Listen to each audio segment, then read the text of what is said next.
ಯಾವುದೇ ಹಳೆಯದ್ದನ್ನು ಕೊಟ್ಟು ಎಲ್ಲ ಹೊಸದನ್ನು ಪಡೆಯಿರಿ. ಈ ಸೀಸನ್ನ ಅತಿ ದೊಡ್ಡ ಎಕ್ಸ್ಚೇಂಜ್ ಆಫರ್ ನಿಮ್ಮ ನೆಚ್ಚಿನ ಸ್ಟೋರ್ಸ್ನಲ್ಲಿ ಮಾತ್ರ. ಕುಕ್ವೇರ್, ನಾನ್ ಸ್ಟಿಕ್ ವೇರ್, ಕ್ರಾಕರೀಸ್, ಥರ್ಮೋವೇರ್ ಅಥವಾ ಸಣ್ಣ ಉಪಕರಣಗಳು ಸೇರಿದಂತೆ ಹಳೆಯದ್ದನ್ನು ತನ್ನಿ ಮತ್ತು 75% ಡಿಸ್ಕೌಂಟ್ ಪಡೆಯಿರಿ. ಹೊಸ ಉತ್ಪನ್ನಗಳನ್ನು ಮನೆಗೆ ಕೊಂಡೊಯ್ಯಿರಿ. ಹೌದು, ನೀವು ಕೇಳಿದ್ದು ನಿಜ. ಎಕ್ಸ್ಚೇಂಜ್ನ ಮೇಲೆ 75% ರಿಯಾಯಿತಿ. Don't wait. ಹಳೆಯದ್ರೊಂದಿಗೆ ಒಳಗೆ ಬನ್ನಿ ಮತ್ತು ಹೊಸದ್ರೊಂದಿಗೆ ಹೊರಗೆ ಹೆಜ್ಜೆ ಇಡಿ. ಇದು ಜುಲೈ 1ರಿಂದ 31ರವರೆಗಿನ ಸೀಮಿತ ಅವಧಿಯ ಕೊಡುಗೆ. ನ್ಯಾಷನಲ್ ಮಾರ್ಟ್, ಇಂಡಿಯಾ ಕಾ Hyper Mart, Bidar, Gumpad, Hyderabad ring road.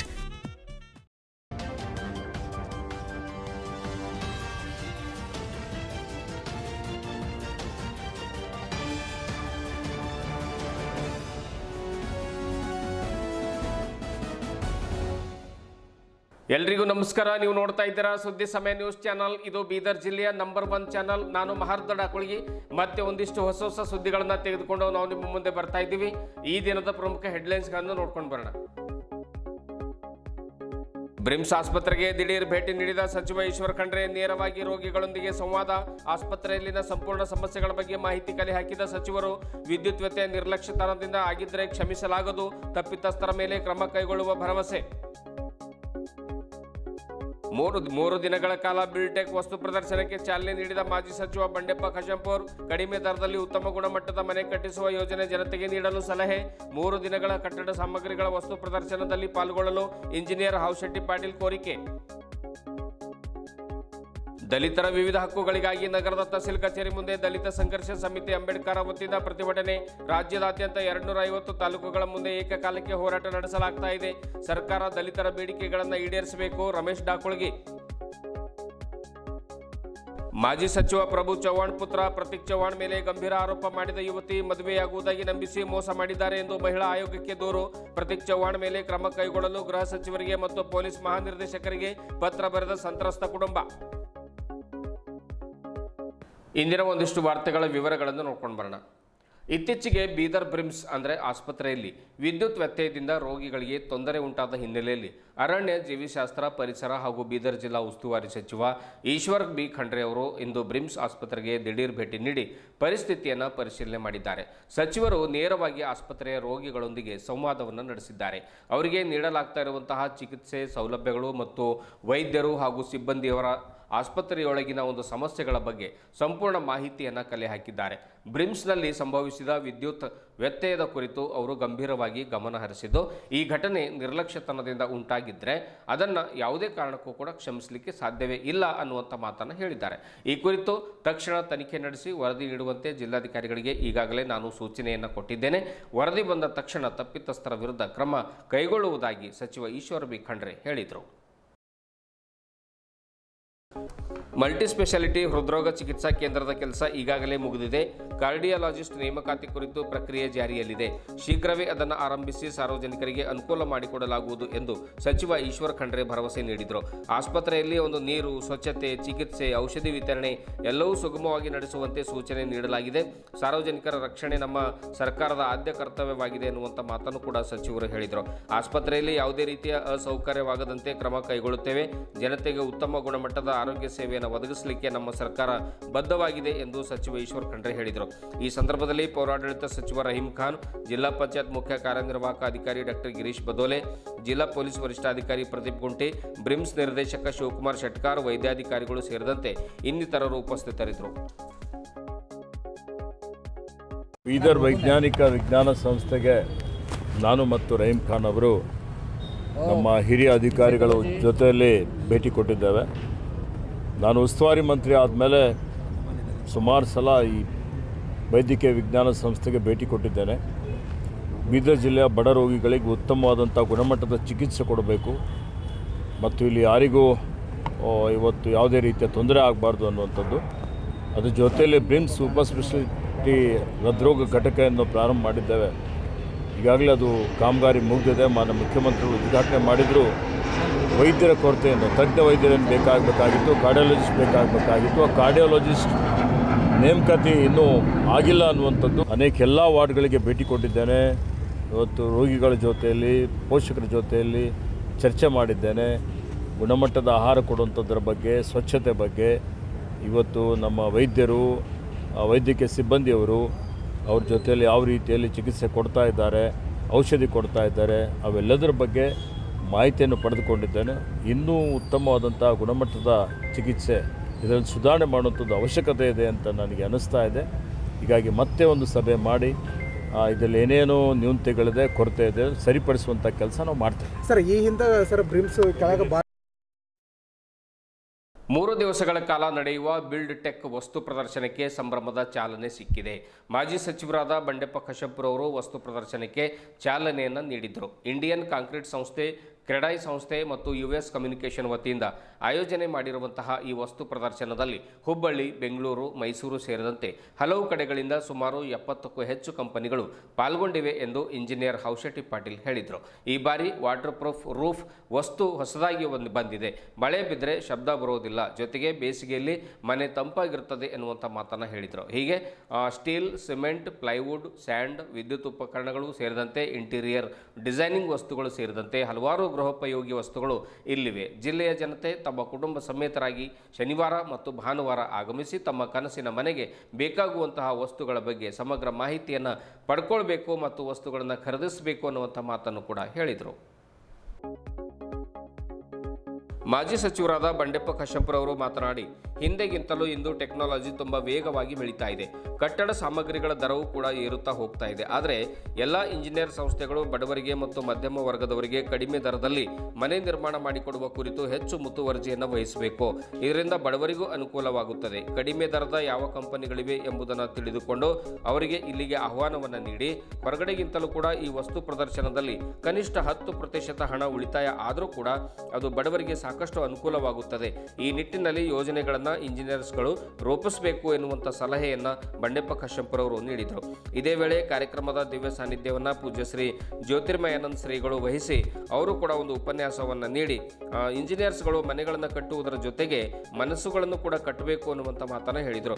ಅಧ್ಯಕ್ಷತೆಯನ್ನು ಕಲಬುರಗಿಯ ಲೋಕೋಪಯೋಗಿ ಇಲಾಖೆಯ ಮುಖ್ಯ ಅಭಿಯಂತರರಾದ ಶರಣಪ್ಪ ಸುಲ್ಗುಂಟೆ ವಹಿಸಿದರು. ಕಾರ್ಯಕ್ರಮದಲ್ಲಿ ಕ್ರೆಡೈ ಅಧ್ಯಕ್ಷರಾದ ರವೀಂದ್ರನಾಥ್ ಮೂಲ್ಗೆ, ಬೀದರ್ ಲೋಕೋಪಯೋಗಿ ಇಲಾಖೆಯ ಕಾರ್ಯನಿರ್ವಾಹಕ ಅಭಿಯಂತರ ಶಿವಶಂಕರ್ ಕಾಮಶೆಟ್ಟಿ, ರಾಜೂರು ಸ್ಟೀಲ್ನ ನಿರ್ದೇಶಕ ಸಂತೋಷ್ ಮುಂದಾದ, ಆಮೇಲೆ ಕರ್ನಾಟಕ ವೃತ್ತಿಪರ ಸಿವಿಲ್ ಇಂಜಿನಿಯರ್ಗಳ ಮಂಡಳಿ ಸದಸ್ಯ ಮುರಳೀಧರ್ ಜಿಕೆ ಸೇರಿದಂತೆ ಇನ್ನು ಅನೇಕರು ಉಪಸ್ಥಿತರಿದ್ದರು. ನಮಸ್ಕಾರ. ಇವತ್ತು ಬೀದರ್ನಲ್ಲಿ ಒಂದು ಬಿಲ್ಟೆಕ್ ಅಂದರೆ ಕಟ್ಟಡದ ವಸ್ತು ಪ್ರದರ್ಶನದ ಒಂದು ಉದ್ಘಾಟನೆ ಕಾರ್ಯಕ್ರಮ ಆಯಿತು. ಇವತ್ತು ಮಾನ್ಯ ಜ್ಯೋತಿರ್ಮಯಾನಂದ ಸ್ವಾಮೀಜಿಯವರು ಕಾರ್ಯಕ್ರಮ ಉದ್ಘಾಟನೆ ಮಾಡಿದ್ರು, ಹಾಗೂ ಬಂಡೆಪ್ಪ ಖಾಶೆಂಪೂರ್ ಅವರು ಬಂದಿದ್ದರು, ಹಾಗೂ ಈ ಒಂದು PWD ಮುಖ್ಯ ಇಂಜಿನಿಯರ್ ಅಂತ ಸುಲ್ಗುಂಟೆ ಅವರು ಬಂದಿದ್ದರು, ಬೀದರ್ ಎಕ್ಸಿಕ್ಯೂಟಿವ್ ಇಂಜಿನಿಯರ್ ಅಂತ ಶಿವಶಂಕರ್ ಕಾಮಶೆಟ್ಟಿ ಅವರು ಬಂದಿದ್ದರು, ಹಾಗೂ ರಾಜೂರಿ ಸ್ಟೀಲ್ನ ಅಧಿಕಾರಿಗಳು, ಹಾಗೂ ಕಲ್ಮೇಶ್ ಅಂತೇಳಿ ನಮ್ಮ ಮುರಳೀಧರ್ ಕಲ್ಮೇಶ್ ಅಂತೇಳಿ ಕರ್ನಾಟಕ ಇಂಜಿನಿಯರ್ಸ್ ಕೌನ್ಸಿಲ್ನ ಸದಸ್ಯರು ಕೂಡ ಈ ಒಂದು ಉದ್ಘಾಟನಾ ಕಾರ್ಯಕ್ರಮದಲ್ಲಿ ಆಗಮಿಸಿ ಈ ಕಾರ್ಯಕ್ರಮವನ್ನು ವಿಶೇಷವಾಗಿ ಉದ್ಘಾಟನೆ ಮಾಡಿ ಈಗ ತಾನೇ ಎಲ್ಲ ನಿರ್ಗಮಿಸಿದ್ದಾರೆ. ಹಾಗೂ ಈ ಕಾರ್ಯಕ್ರಮ 3 ದಿನಗಳ ಒಳಗೆ ನಡೆಯುವುದು. ಈಗ 18, 19, 20. ಹಾಗಾಗಿ ನಾನು ಒಂದು ಬೀದರ್ ಜನತೆಯಲ್ಲಿ ಮನವಿ ಮಾಡ್ತೀನಿ, ಆದಷ್ಟು ಹೆಚ್ಚಿನ ಸಂಖ್ಯೆಯಲ್ಲಿ ಬಂದು ಈ ಒಂದು ವಸ್ತು ಪ್ರದರ್ಶನದ ಒಂದು ಉಪಯೋಗ ಪಡ್ಕೊಳ್ಬೇಕು, ಹಾಗೂ ಹೆಚ್ಚಿನ ಒಂದು ಜ್ಞಾನ ಪಡ್ಕೊಳ್ಬೇಕು. ಮನೆ ಕಟ್ಟೋರಿಗೆ ಏನೇನಿಲ್ಲ, ಇವತ್ತು ಸುಮಾರಾಗಿ ಒಂದು 70 ಮಳಿಗೆಗಳು ಇಲ್ಲಿ ಬಂದಿದ್ದಾವೆ, ಸ್ಟಾಲ್ಗಳು ಬೇರೆ ಬೇರೆ ಕಡೆಯಿಂದ. ಕರ್ನಾಟಕ ಭಾಳಷ್ಟು, ಹೈದರಾಬಾದ್ ಬಂದಿದ್ದಾವೆ, ಬೆಂಗಳೂರು ಇದೆ, ಹುಬ್ಬಳ್ಳಿ ಇದೆ, ಮೈಸೂರು ಇದೆ, ಗುಲ್ಬರ್ಗ ಇದೆ, ಹಿಂಗೆ ಸುಮಾರು ಕಡೆಯಿಂದೆಲ್ಲ ಬಂದಿದ್ದಾವೆ, ಡೆಲ್ಲಿಯಿಂದ ಬಂದಿದ್ದಾರೆ. ಅದಕ್ಕೆ ತಾವೆಲ್ಲ ಬಂದು ಅದರ ಒಂದು ಉಪಯೋಗ ಪಡ್ಕೊಂಡು ಅದ್ರ ಬಗ್ಗೆ ಒಂದು ಇನ್ಫಾರ್ಮೇಷನ್ ತೊಗೊಂಡು ತಮ್ಮ ಮನೆ ಕಟ್ಟೋಕ್ಕೆ ಏನೇನು ಲಾಭ ಆಗುತ್ತೆ ಅದನ್ನು ಈ ಒಂದು ವೇದಿಕೆ ಮುಖಾಂತರ, ಈ ಪ್ಲ್ಯಾಟ್ಫಾರ್ಮ್ ಮುಖಾಂತರ ತಾವು ಅದನ್ನು ಪಡ್ಕೊಳ್ಬೇಕು. ಆ ಒಂದು ಉದ್ದೇಶಕ್ಕಾಗಿಯೇ ನಾವು ಈ ಒಂದು ಕಾರ್ಯಕ್ರಮ ಹಮ್ಮಿಕೊಂಡಿದ್ದೀವಿ. ಈ ನಮ್ಮ ಕ್ರೀಡಾಯ ಹಾಗೂ Indian Concrete Institute, US communication, Rajuri ಸ್ಟೀಲ್ನ ಸಹ ಪ್ರಾಯೋಜಕತ್ವದಲ್ಲಿ ಈ ಒಂದು ಕಾರ್ಯಕ್ರಮ ಹಮ್ಮಿಕೊಂಡಿದ್ದೀವಿ. ಸಾಕಷ್ಟು ಎಲ್ಲರ ಸಹಕಾರ ಇದಕ್ಕೆ ಸಿಕ್ಕಿದೆ. ಎಲ್ಲ ನಮ್ಮ ಪತ್ರಿಕಾ ವೃಂದವರು, ಎಲೆಕ್ಟ್ರಾನಿಕ್ಸ್ ಮೀಡಿಯಾದವರು ಕೂಡ ಸಾಕಷ್ಟು ಪ್ರಚಾರ ಕೊಟ್ಟಿದ್ದಾರೆ, ಇನ್ನೂ ಕೊಡ್ತಾನೂ ಇದ್ದಾರೆ. ಅವರಿಗೂ ಕೂಡ ಎಲ್ಲ ಈ ಸಂಘಟನೆ ಪರವಾಗಿ ಅನಂತ ಧನ್ಯವಾದಗಳನ್ನು ಹೇಳಬಯಸ್ತೀನಿ. ನಾನು ಒಂದೇ ಈ 3 ಇವತ್ತು ಶುಕ್ರವಾರ ಇದೆ, ನಾಳೆ ಶನಿವಾರ ಹಾಗೂ ರವಿವಾರ ತಾವೆಲ್ಲ ಟೈಮ್ ತೆಗೆದು ತಮ್ಮ ಕುಟುಂಬ ಸಮೇತವಾಗಿ ಬಂದು ತಾವು ಇದರದೆಲ್ಲ ಒಂದು ಮಾಹಿತಿ ಪಡ್ಕೊಂಡು ನಮ್ಮ ಮನೆ ಏನೇನು ಸಾಧ್ಯ ಆಗುತ್ತೆ ಅದನ್ನು ಈ ಒಂದು ಇದರಲ್ಲಿ ತಾವು ಪಡ್ಕೊಳ್ಬೇಕಂತೇಳಿ ನಾನು ಒಂದು ಈ ವೇದಿಕೆ ಮುಖಾಂತರ ತಮಗೆ ಕರೆ ಕೊಡ್ತೀನಿ. ಎಲ್ಲರಿಗೂ ಧನ್ಯವಾದಗಳು. अभी बैठे जब एक ख्याल आया, क्या बोले तो ये हमारे इंजीनियर एसोसिएशन वाले हैं ना तुम लोग, हाँ, ये पब्लिक के वास्ते अलग रखो, ये गरीबों के वास्ते एक मॉडल, उसमें अभी स्टील कंपनी वाले यहाँ पर ही बैठे, सीमेंट कंपनी वाले हैं, मैक्सिमम से मैक्सिमम डिस्काउंट देके एक अफोर्डेबल हाउस जो है ना उसको बनाने का, अगर उन्होंने बाहर से मंगाए तो अगर 5 लाख लग रहे, तुम्हारे थ्रू अगर उसी इसको गए तो अगर 10% भी अगर डिस्काउंट मिल गया तो उसका 50,000 रुपए कम हो जाए। क्या बोलते एक शो? तो इस हिसाब से आप सेलेक्ट करके रखो कंपनियों को, कौन सा कंपनी। आज आप राजौरी स्टील वाले हैं, अमीरों को अलग रेट रखो, गरीबों को अलग रेट रखो, कोई प्रॉब्लम नहीं। देने वाला देता है, ये बोलने का नहीं रहता। क्या बोलते हैं? तो इस हिसाब से हमको इस इंडस्ट्री को और नीचे तक डाउन टू अर्थ जो गरीब है उसके पास पहुंचाना। और आप अच्छा कर रहे बोलो तो कितने के डोनर्स के आते हैं? अब 5 लाख में मेरा एक 50,000 वो गरीब के घर में रहने दो भाई। क्या बोलते हैं? ऐसा ये जरा इसके ऊपर जरा ध्यान देके जरा आगे आने वाले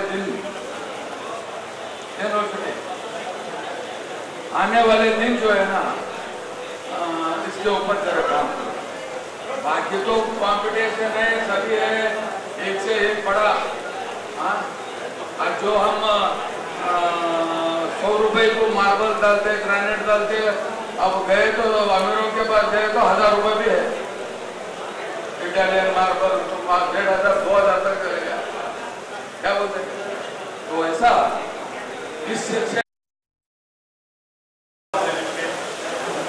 ಮಾಹಿತಿನೂ ಸಿಗ್ತದೆ, ಕೆಲವರಿಗೆ ಮಾಹಿತಿನೇ ಇರಲಿಲ್ಲ, ಸ್ವಿಚಸ್ನಲ್ಲಿ ಸ್ವಿಚ್ ಅಂದ್ರೆ ಒಂದೇ ಟೈಪ್ ಬೇಕಾದಷ್ಟು ಇದ್ದಾವೆ.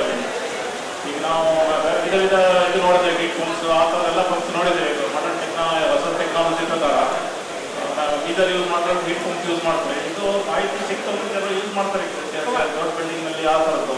ಇಂಥ ಒಂದು ಏನು ವ್ಯವಸ್ಥೆ ಮಾಡಿದರೆ ಜನರಿಗೆ ತಿಳಿ ಹೇಳಲಿಕ್ಕೆ ಅಥವಾ ನೋಡಲಿಕ್ಕೆ ಏನು ಅವಕಾಶ ಮಾಡಿಕೊಟ್ರೆ ಜನರಿಗೆ ನಾನು ಅಭಿನಂದನೆಗಳು ಸಲ್ಲಿಸ್ತೀನಿ. ಮತ್ತು ಈ ಲೋ ಕಾಸ್ಟ್ ಹೌಸಿಂಗ್ ಬಗ್ಗೆ ಸರ್ ಹೇಳಿದ್ರೆ ಈಗ ನಮ್ಮದು ಫೈಂಡಿಂಗ್ ಇರ್ತದೆ, ನಾವು ವಿಚಾರ ಮಾಡ್ತಾ ಇರ್ತೀವಿ, ಸರ್ಕಾರದ ಸಹಾಯ ಮಾಡ್ತಾ ಇರ್ತದೆ ಲೋ ಕಾಸ್ಟ್ ಹೌಸಿಂಗ್ ಮಾಡ್ಬೇಕಂತೇಳಿ. ಬಟ್ ಏನಾಗ್ತದೆ ಇದೆ, ಈ ಲೋ ಕಾಸ್ಟ್ ಹೌಸಿಂಗ್ನಲ್ಲಿ ಇವು ಲೋ ಕಾಸ್ಟ್ ಆದ್ರೂ ಸರಿ ಹೋಗೋದು. ಅದು ಏನಂದರೆ ಮತ್ತೆ ನಮ್ಮದು ಕ್ರೆಡಿಬಿಲಿಟಿ ಆ್ಯಂಡ್ ಈ ಕ್ವಾಲಿಟಿ ಕೆಡಿಸೋದು ಬೇಡ. ನಮಗೆ ನಾವು ರೀಬಿಲ್ಡೇಬಲ್ ಯೂಸ್ ಮಾಡೋದು ಲೋ ಕಾಸ್ಟಿಂಗ್ ಹೌಸಿಂಗ್ ಇದ್ರೂ ಸಪೋಸ್ ಏನಾದರೂ ನಾವು ಬೇರೆ ಯೂಸ್ ಮಾಡಬೇಕು, ನಾವು ಟೆಂಪರರಿ ಯೂಸ್ ಮಾಡಬೇಕು ಅಂದರೆ ರೀಸೈಕಲೇಬಲ್ ಆ್ಯಂಡ್ ಈಕೋ ಫ್ರೆಂಡ್ಲಿ ಮಾಡ್ಲಿಕ್ಕೆ ಏನು ಮಾಡ್ಲಿಕ್ಕೆ ಸಾಧ್ಯ ಆಗ್ತದೆ ಈ ಹಳ್ಳಿನಲ್ಲಿ ಆ ಥರದ ಮಟೀರಿಯಲ್ಸ್ ಸ್ವಲ್ಪ ಹೆಚ್ಚಿಗೆ ಮಾರ್ಕೆಟ್ನಲ್ಲಿ ತಂದು ಜನರಿಗೆ ಅನುಕೂಲ ಮಾಡಬೇಕಂತ ಹೇಳಿ ಜನರಿಗೆ ಇದಕ್ಕೆ ಕಾರ್ಯಕ್ರಮ ಒಳ್ಳೆಯದಾಗಲಿ ಸಜೆಷನ್ ಥ್ಯಾಂಕ್ ಯು. ಬಡ ದಲಿತ ರೈತರಿಗೆ ಸಾಗುವಳಿ ಭೂಮಿ ಕೊಡಿಸುವುದು, ದಲಿತ ವಿದ್ಯಾರ್ಥಿಗಳ ವಸತಿ ನಿಲಯಗಳನ್ನು ಸುಧಾರಣೆ ಮಾಡತಕ್ಕಂಥದ್ದು, ಆಮೇಲೆ ದಲಿತರಿಗೆ ನಿವೇಶನಗಳನ್ನು ಒದಗಿಸುವುದು ಸೇರಿದಂತೆ ಹಲವಾರು ಬೇಡಿಕೆಗಳನ್ನು ಸರ್ಕಾರ ಈಡೇರಿಸಬೇಕೆಂದು ಆಗ್ರಹಿಸಿ ರಾಜ್ಯದ ಎಲ್ಲ ತಾಲೂಕುಗಳಲ್ಲಿ ದಲಿತ ಸಂಘರ್ಷ ಸಮಿತಿ ಅಂಬೇಡ್ಕರ್ ವಾದ ವತಿಯಿಂದ ತಹಸೀಲ್ ಕಚೇರಿ ಮುಂದೆ ಹೋರಾಟ ಮಾಡಲಾಗ್ತಾ ಇದೆ ಎಂದು ದಲಿತ ಮುಖಂಡರಾಗಿರುವಂತಹ ರಮೇಶ್ ಡಾಕುಳ್ಗಿ ತಿಳಿಸಿದರು. ನಗರದ ತಹಸೀಲ್ ಕಚೇರಿ ಎದುರುಗಡೆ ಆಯೋಜಿಸಿರುವಂತಹ ಪ್ರತಿಭಟನೆ ಉದ್ದೇಶಿಸಿ ಮಾತನಾಡಿರುವಂತಹ ಅವರು, ಕೆಲವರು ನೂರಾರು ಎಕರೆ ಜಮೀನು ಇಟ್ಟುಕೊಂಡು ರಿಯಲ್ ಎಸ್ಟೇಟ್ ಅನ್ನ ಕೆಲಸ ಮಾಡ್ತಾ ಇದ್ದಾರೆ. ಇಂಥವ್ರನ್ನ ಮಟ್ಟ ಹಾಕಬೇಕು. ಕಾಂಗ್ರೆಸ್ಗೆ ದಲಿತರು ಬೆಂಬಲ ನೀಡಿದ್ದಕ್ಕಾಗಿ ಸರ್ಕಾರ ಒಂದು ಜಾರಿಗೆ ಬಂದಿದೆ. ಹಾಗಾಗಿ ಸಿದ್ದರಾಮಯ್ಯನವರು 2ನೇ ಬಾರಿ ಸಿಎಂ ಕೂಡ ಆಗಿದ್ದಾರೆ. ದಲಿತರ ಬೇಡಿಕೆಗಳನ್ನು ಸರ್ಕಾರ ಸಹಾನುಭೂತಿಯಿಂದ ಈಡೇರಿಸಬೇಕು ಮತ್ತು ಬಡ ದಲಿತರಿಗೆ ಒಂದು ಒಕ್ಕಲೆಬ್ಬಿಸುವಂಥ ಕೆಲಸ ಅಧಿಕಾರಿಗಳು ಮಾಡಬಾರದು, ಅವರಿಗೆ ಸರ್ಕಾರ ಸೂಚನೆ ನೀಡಬೇಕು ಎನ್ನುವಂಥ ಮಾತನ್ನು ಡಾಕುಳ್ಗಿ ಹೇಳಿದರು. ಅರಣ್ಯ ಭೂಮಿಗಳನ್ನು ದಲಿತರಿಂದ ಕಸಿದುಕೊಳ್ಳುವ ಕೆಲಸ ಅಧಿಕಾರಿಗಳು ಮಾಡ್ತಾ ಇದ್ದಾರೆ. ಹಲವಾರು ದಶಕಗಳಿಂದ ಉಳುಮೆ ಮಾಡುತ್ತಾ ಬಂದಿರುವಂತಹ ಬಡ ದಲಿತರ ಭೂಮಿಯನ್ನು ಅರಣ್ಯ ಅಧಿಕಾರಿಗಳು ವಶಪಡಿಸಿಕೊಳ್ಳುವ ಕಾರ್ಯ ಅಧಿಕಾರಿಗಳು ಮಾಡ್ತಾ ಇದ್ದಾರೆ. ಇದರಿಂದ ಬಡ ದಲಿತರನ್ನ ಒಕ್ಕಲೆಬ್ಬಿಸುವಂತ ಷಡ್ಯಂತ್ರ ಕೂಡ ನಡೀತಾ ಇದೆ. ಸರ್ಕಾರ ಅಧಿಕಾರಿಗಳಿಗೆ ಸೂಚನೆ ನೀಡಬೇಕು. ಈ ಕಾರಣಕ್ಕಾಗಿಯೇ ಮಾವಳ್ಳಿ ಶಂಕರ್ ಅವರ ನೇತೃತ್ವದಲ್ಲಿ ರಾಜ್ಯದಾದ್ಯಂತ ಹೋರಾಟ ನಡೀತಾ ಇದೆ ಎಂದು ರಮೇಶ್ ಹೇಳಿದರು. ಇದೇ ವೇಳೆ ಪ್ರತಿಭಟನೆಯಲ್ಲಿ ಪ್ರಮುಖರಾದ ಶಶಿ ಪಾಟೀಲ್ ಚೌಳಿ, ಅಂಬಾದಾಸ್ ಗಾಯಕ್ವಾಡ್, ಮಹೇಶ್ ಗೋರ್ನಾಳ್ಕರ್, ಭಾಸ್ಕರ್ ಪ್ರಸಾದ್, ಆಮೇಲೆ ಜಗದೇವಿ ಭಂಡಾರಿ ಸೇರಿದಂತೆ ಹಲವರು ಉಪಸ್ಥಿತರಿದ್ದರು. ಅನೇಕ ಹೋರಾಟಗಳನ್ನು ನಡೆಸ್ಕೊಂಡು ಇವತ್ತು 50 ವರ್ಷದಲ್ಲಿ ಚಳವಳಿ ಪೂರೈಸ್ತಿರ್ತಕ್ಕಂಥ ಸಂದರ್ಭದಲ್ಲಿ ಇವತ್ತು ಮತ್ತೊಂದು ಐತಿಹಾಸಿಕ ನಿರ್ಣಯ ಇಡೀ ರಾಜ್ಯದ ಎಲ್ಲ ತಾಲೂಕು ಕೇಂದ್ರಗಳಲ್ಲಿ ಏಕಕಾಲಕ್ಕೆ ಇವತ್ತು ಸುಮಾರು ಲಕ್ಷಾಂತರ ಕಾರ್ಯಕರ್ತರು ಇವತ್ತು ಧರಣಿ ನಡೆಸ್ತಾ ಇದ್ದಾರೆ. ಇವತ್ತು ಸೋಷಿಯಲ್ ಮೀಡಿಯಾ ಯೂಟ್ಯೂಬ್ನಲ್ಲಿ ಈಗಾಗಲೇ ಶುರುವಾಗಿದೆ ಇರ್ತಕ್ಕಂಥದ್ದು. ಇವತ್ತು ಭೂಮಿ ಉಳುವವನೇ ಭೂಮಿ ಒಡೆ ಅಂತ ಇಂದಿರಾ ಗಾಂಧಿಯವರು ಒಂದು ಕಾನೂನನ್ನು ತಂದರು ಮತ್ತು ದೇವರಾಜ್ ಅರಸು ಅವರು ಕೂಡ ಒಂದು ಕಾನೂನು ತಂದರು. ಆದರೆ ಇವತ್ತು ಉಳುವವನಿಗೆ ಭೂಮಿ ಸಿಗ್ತಾ ಇಲ್ಲ. ಆದರೆ ಹಣ ಇರುವವನ ಹತ್ರ ಕೋಟ್ಯಾಂತರ ಬಂಡವಾಳಶಾಹಿಗಳ ಹತ್ರ ಇವತ್ತು ಸಾವಿರಾರು ಎಕರೆ ಜಮೀನು ಕೃಷಿಗೆ ಯೋಗ್ಯವಾಗಿರ್ತಕ್ಕಂಥ ಜಮೀನು ಕಾಂಪೌಂಡ್ಗಳು ಹಾಕ್ಕೊಂಡು ರಿಯಲ್ ಎಸ್ಟೇಟ್ ಕೆಲಸ ಮಾಡ್ತಾಯಿದ್ದಾರೆ. ಆದರೆ ಇವತ್ತು ಭೂಮಿಯನ್ನು ಉಳ್ತಕ್ಕಂಥ ರೈತನಿಗೆ ಇವತ್ತು ಭೂಮಿಗಾಗಿ ಹೋರಾಟ ಮಾಡ್ತಕ್ಕಂಥ ಪರಿಸ್ಥಿತಿ ಬಂದಿದೆ. ಇರ್ತಕ್ಕಂಥ ಭೂಮಿಯನ್ನು ಉಳಿಸ್ಕೊಳ್ಳೋದು ಕೂಡ ಒಂದು ದೊಡ್ಡ ಸವಾಲಾಗಿ ಪರಿಣಮಿಸಿದೆ. ಇದು ಇವತ್ತಿನ ಸಂದರ್ಭದಲ್ಲಿ ಇವತ್ತು ರೀಸೆಂಟಾಗಿ ಹೇಳಬೇಕಾದ್ರೆ ದೇವನಹಳ್ಳಿ ಚನ್ನರಾಯಪಟ್ಟಣ ಸುತ್ತಮುತ್ತಲಿನ ಏರ್ಪೋರ್ಟ್ ಸುತ್ತಮುತ್ತಲಿನ ಒಂದು ಸಾವಿರಾರು ಎಕರೆ ಭೂಮಿ 1700 ಎಕರೆ ಭೂಮಿ ಸರ್ಕಾರ ವಶಪಡಿಸ್ಕೊಂಡಾಗ ಇವತ್ತು ಸುಮಾರು 1200 ದಿನಗಳ ಕಾಲ ಅಲ್ಲಿಂದ ರೈತ ಸಂಘಟನೆಗಳು ದಲಿತ ಸಂಘಟನೆಗಳು ಸೇರಿ ಹೋರಾಟ ರೂಪಿಸಿದ್ವು. ಮೊನ್ನೆ ಆ ಒಂದು ಹೋರಾಟ ತೀವ್ರಗತಿಗೆ ಬಂದಾಗ ಇವತ್ತು ಪ್ರಕಾಶ್ ಅಂಥವರು ಒಂದು ಜನಪರ ಸಾಮಾಜಿಕ ಕಾರ್ಯಕರ್ತರು ಅವ್ರಿಗೆ ಎಂಟರಾಗಿ ಇವತ್ತು ಮೇಧಾ ಪಾಟ್ಕರ್ ಅಂಥವ್ರು ಕೂಡ ನಾಲೆಜ್ಗೆ ಹೋಗಿ ಇವತ್ತು ಆ ಹೋರಾಟಕ್ಕೆ ಸರ್ಕಾರ ಮಣಿತಕ್ಕಂಥ ಪರಿಸ್ಥಿತಿ ಬಂತು. ಇವತ್ತು ಅದೇ ರೀತಿ ಕರ್ನಾಟಕದಲ್ಲಿ ಇವತ್ತು ಕಾಂಗ್ರೆಸ್ ಸರ್ಕಾರ ಅಧಿಕಾರಕ್ಕೆ ಬರಬೇಕಾದ್ರೆ ಈ ರಾಜ್ಯದಲ್ಲಿರ್ತಕ್ಕಂಥ ದಲಿತ ಚಳವಳಿಗಳು ಅತ್ಯಂತ ಪ್ರಾಮಾಣಿಕ ಮತ್ತು ಪ್ರಾಮಾಣಿಕ ಹೋರಾಟವನ್ನು ಮಾಡಿ ಚುನಾವಣೆಯಲ್ಲಿ ಒಂದು ಹೋರಾಟವನ್ನು ಕೈಗೆತ್ತಿಕೊಂಡು ಇವತ್ತು ಕಾಂಗ್ರೆಸ್ ಪಕ್ಷಕ್ಕೆ ಬೆಂಬಲ ಕೊಟ್ಟು ಇವತ್ತು ಅಧಿಕಾರಕ್ಕೆ ತಂದಿದೆ. ಇವತ್ತು ಸನ್ಮಾನ್ಯ ಸಿದ್ದರಾಮಯ್ಯನವರು 2ನೇ ಅವಧಿಗೆ ಪೂರ್ಣ ಪ್ರಮಾಣದಲ್ಲಿ ಮುಖ್ಯಮಂತ್ರಿಯಾಗಿ ವರಿಲ್ ಅಂತಕ್ಕಂಥ ಆಶೆ ನಮ್ಮದಿದೆ, ಅದರದಲ್ಲಿ ಏನಿಲ್ಲ. ಆದರೆ ದಲಿತರು ಅಹಿಂದ ವರ್ಗಗಳು ಏನು ಸರ್ಕಾರಕ್ಕೆ ಬೆಂಬಲ ಕೊಟ್ಟು ಇವತ್ತು ಅಧಿಕಾರ ತಂದಿದ್ದಾರೆ. ಅವರ ಬೇಡಿಕೆಗಳನ್ನು ಬಹಳ ಸಹಾನುಭೂತಿಯಿಂದ ಪರಿಗಣಿಸಿ ಇವತ್ತು 100 ವರ್ಷಗಳಿಂದ ಭೂಮಿಯನ್ನು ಉಳುಮೆ ಮಾಡ್ಕೊಂಡು ಬಂದಿರತಕ್ಕಂಥ ರೈತರನ್ನು ಒಕ್ಕಲೆಬ್ಬಿಸ್ತಾ ಇದ್ದಾರೆ. ಇವತ್ತು ಅರಣ್ಯ ಇಲಾಖೆಯಲ್ಲಿ ಸರ್ಕಾರ ಸನ್ಮಾನ್ಯ ಮುಖ್ಯಮಂತ್ರಿಯವರು ಸಿದ್ದರಾಮಯ್ಯನವರು ಕಳೆದ ಬಾರಿ ಮುಖ್ಯಮಂತ್ರಿ ಇದ್ದಾಗ 2015-16ನೇ ಒಂದು ಆದೇಶವನ್ನು ತರ್ತಾರೆ. 3 ಎಕರೆಗಿಂತ ಒಳಗಡೆ ಮಾಜಿ ಸಚಿವ ಹಾಲಿ ಶಾಸಕ ಪ್ರಭು ಚವ್ಹಾಣ್ ಅವರು ಸದಾ ಒಂದಿಲ್ಲೊಂದು ರೀತಿಯಲ್ಲಿ ಸುದ್ದಿಯಲ್ಲಿರ್ತಾರೆ. ಇದೀಗ ಅವರ ಪುತ್ರ ಪ್ರತೀಕ್ ಚವ್ಹಾಣ್ ಅವರ ಮೇಲೆ ಮತ್ತೊಂದು ಗಂಭೀರ ಆರೋಪ ಕೇಳಿ ಬಂದಿದೆ. 2023ರಲ್ಲಿ ಅಂದರೆ ಡಿಸೆಂಬರ್ 25ರಂದು ನನ್ನ ಕುಟುಂಬಸ್ಥರು ಪ್ರಭು ಚವ್ಹಾಣ್ ಅವರ ಮಗನಾದ ಪ್ರತೀಕ್ ಚವ್ಹಾಣ್ ಜೊತೆ ನಿಶ್ಚಿತಾರ್ಥವನ್ನು ಮಾಡಿಕೊಟ್ಟಿದ್ರು. ನಿಶ್ಚಿತಾರ್ಥ ಆಗಿ 2 ವರ್ಷ ಕಳೆದರೂ ಕೂಡ ಮದುವೆ ಬಗ್ಗೆ ಅವರು ಮಾತಾಡ್ತಾನೇ ಇಲ್ಲ.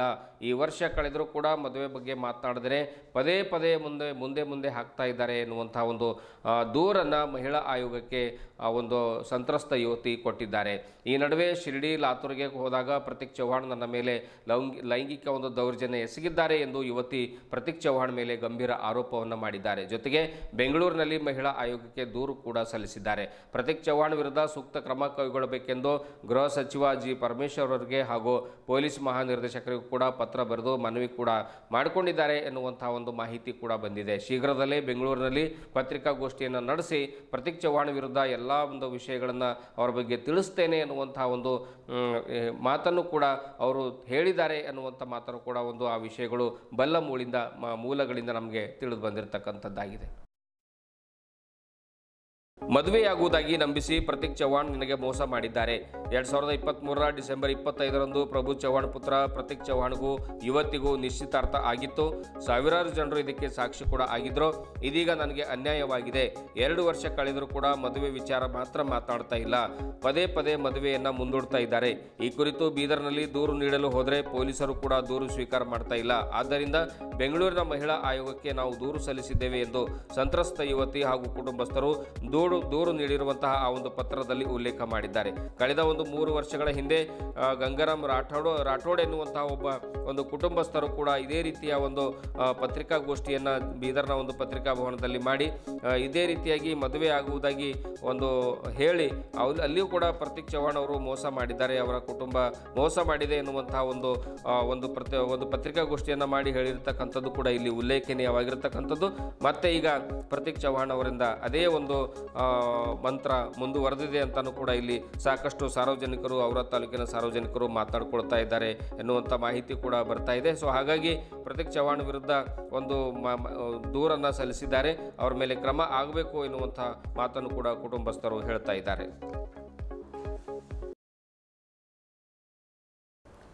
ಇದುವರೆಗೂ ಸುದ್ದಿ ಕೊಟ್ಟಿರುವ ನಾನು ಮಹಾರುದ್ರ ಡಾಕೊಳಗಿ. ಮತ್ತೆ ಮುಂದಿನ ವಾರ್ತೆಗಳೊಂದಿಗೆ ಭೇಟಿಯಾಗೋಣ. ವಂದನೆಗಳು.